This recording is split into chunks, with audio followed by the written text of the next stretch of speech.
Assalamualaikum warahmatullahi wabarakatuh. Perkenalkan, nama saya Amanda Puspitasari dengan NIM 2306031110010. Dengan di sini saya akan mereview metode analisis monosakarida menggunakan HPLC dari kimia bahan untuk memenuhi tugas kimia bahan pangan dan industri. Dengan judul Determination of Sugar Content in Fruit Juice Using High Performance Liquid Chromatography, dengan penentuan kandungan gula dalam jus buah menggunakan kromatografi cair tinggi. Jurnal yang saya pakai pada jurnal utama yaitu yang sudah saya sebutkan dalam judul, ini identifikasinya. Kemudian jurnal pendukung yang saya pakai yaitu pengaruh kemasan terhadap karakteristik fraksi gula buah naga merah Heklorus polyorus dan buah naga putih Heklorus andatus selama penyimpanan dingin. Ini identifikasinya. Selanjutnya yaitu yang pertama yaitu urgensinya. Sebelum kita membahas urgensi yang dalam penelitian ini, monosakarida terlebih dahulu. Monosakarida yaitu jenis karbohidrat paling sederhana yang terdiri dari salah satu molekul gula dan tidak dapat diuraikan lagi menjadi unit yang lebih kecil, sebenarnya glukosa, fruktosa, dan galaktosa dan lain-lainnya. Dalam penelitian ini, monosakarida itu ada glukosa dan fruktosa, bukan gula utama yang terdapat dalam jus buah, dan kadar monosakarida ditentukan seperti tingkat kemanisan, kualitas, nilai gizi produk, begitu. Pada analisis jurnal ini, kandungan gula pada tingkat monosakarida, fruktosa dan glukosa ini menjadi kebutuhan yang krusial bagi industri makanan, seiring adanya regulasi FDA yang mewajibkan pelaporan jenis gula secara spesifik, bukan lagi sekedar total gula atau sukrosa saja. Pada penelitian ini untuk memisahkan mengkuantifikasi glukosa dan fruktosanya menggunakan HPLC, karena HPLC ini memiliki sensitivitas yang selektivitas dan akurasinya tinggi dalam analisis monosakarida. Dan hasilnya analisis ini nanti untuk pengendalian mutu, pelabelan nutrisi, dan keamanan produk pangan. Metode HPLC ini kenapa kita gunakan sebagai berbagai penelitian komunitas buah, salah satunya didukung pada penelitian Putri dan Fauzia 2025 yang menggunakan HPLC untuk memonitor perubahan fraksi gula, fruktosa, glukosa, dan sukrosa pada buah naga selama masa penyimpanan. Hal yang ini menunjukkan HPLC ini memiliki validitas dan reliabilitas yang tinggi dan analisis gula pada produk pangan. Untuk selanjutnya yaitu metode analisis yang sudah sempat kita singgung. Urgensinya kita menggunakan instrumen HPLC, High Performance Liquid Chromatography. Kemudian analitnya monosakarida, glukosa dan fruktosa, dan disakarida, sukrosa. Dan kolomnya amino, NH2, fase geraknya asitonitril, air. Kemudian detektornya ada refraktif indektor detektor IID, kemudian mengidentifikasi waktu retensi, kuantifikasi loss area puncak kromatogram, dan kurva standarnya dari fruktosa ini yang kalau mendekati R kuadrat linearnya itu sudah mendekati 1, itu sudah menghasilkan yang ditandakan kalau sudah memenuhi standar kurvanya. Dan menggunakan HPLC ini akurat, presisi, dan sensitif untuk analisis monosakarida.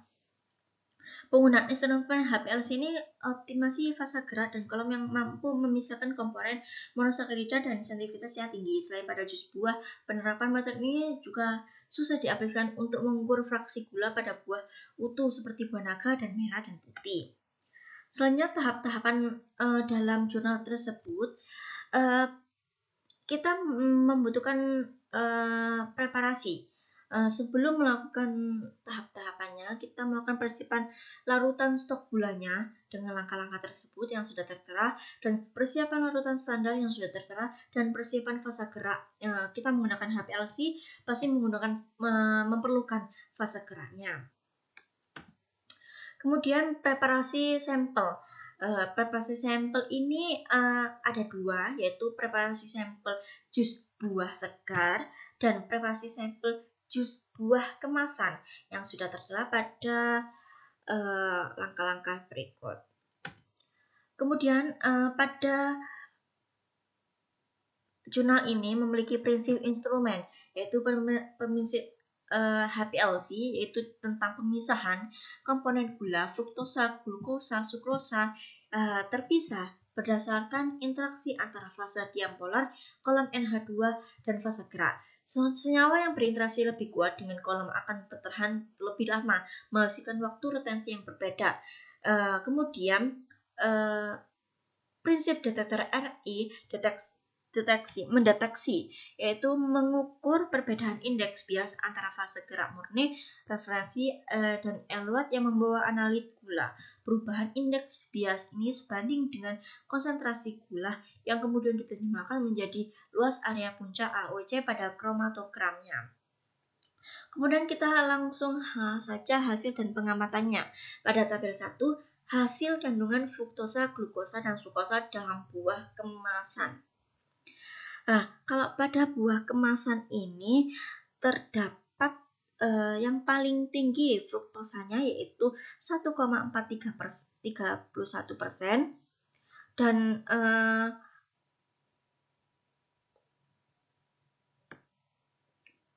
kadar glukosanya yang paling tinggi yaitu terdapat pada jambu biji juga. Yaitu 1,286%,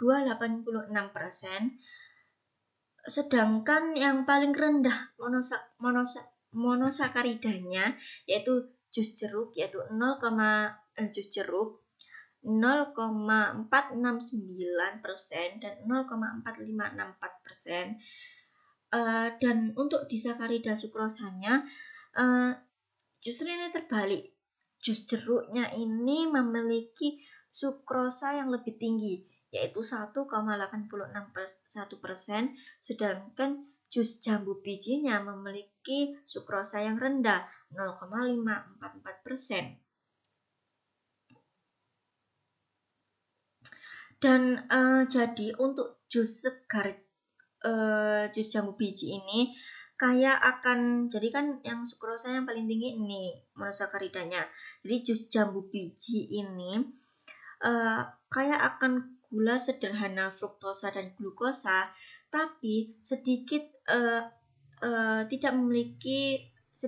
memiliki sukrosa, dan sedangkan jus jeruk kebalikannya, dia tinggi sukrosa tapi monosakarida gula sederhananya ini sedikit. Selanjutnya yaitu tabel yang kedua menjelaskan hasil kandungan fruktosa, glukosa, dan sukrosa dalam jus segar kemasan. Pada fruktosanya itu monosakaridanya ini pada jus apel. Jus apel 1,587, ini yang tertinggi. Dan untuk fruktosa yang terendah yaitu pada jus jeruk 0,309%, dan glukosanya itu jus kiwi pada 0,762%, dan yang terendah yaitu jus jeruk 0,261%.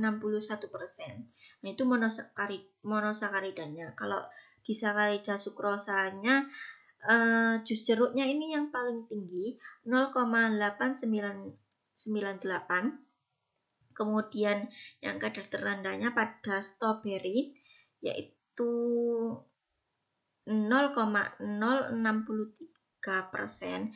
Nah, pada jus jeruk ini mendekati 0 ya. Jadi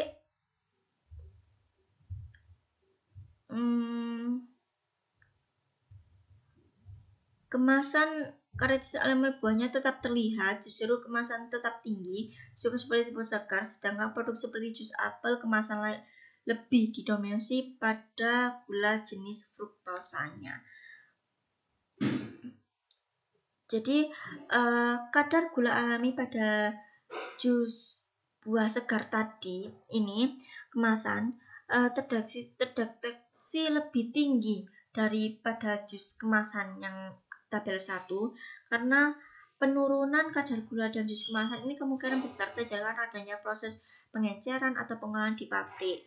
Nah, ini didukung oleh jurnal Putri Fauzia, dipengaruhi oleh bentuk produk jus atau buah utuh dan metode penyimpanannya, atau faktor pasca panen seperti jenis kemasan, suhu dingin saat memengaruhi fluktuasi konsentrasi dari monosakarida dan disakaridanya sendiri.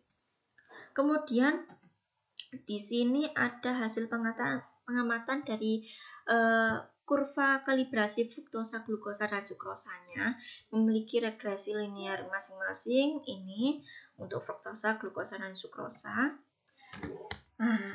Untuk kesimpulannya, efektivitas metode sistem HPLC dan kolom amina NH2 dan detektor indeks bias RI terbukti valid, akurat, dan presisi untuk memisahkan serta mengukur kadar monosakarida secara individual dalam jus buah. Validasi kurva kalibrasi sangat linear dengan nilai R kuadrat 0 kurang dari 0,095 0,9996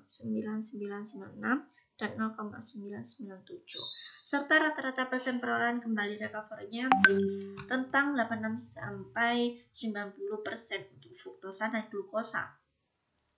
Jadi sudah saya sampaikan kandungan monosakarida jus segar mengandung 0,469% sampai 1,431% fruktosa dan 0,4564% sampai 1,286% glukosa dengan kadar tertinggi ditemukan pada jus sabu biji, dan jus kemasan mengandung 0,309% dan 1,587% fruktosa dan 0,261% dan sampai 0,762% glukosa dengan kadar fruktosa tertinggi pada jus apel.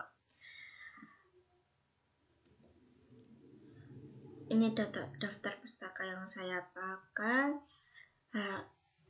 Sekian itu saja yang dapat saya sampaikan. Mohon maaf kalau ada salah kata atau salah dalam penyampaian. Kurang lebihnya mohon maaf. Wassalamualaikum warahmatullahi wabarakatuh. Terima kasih.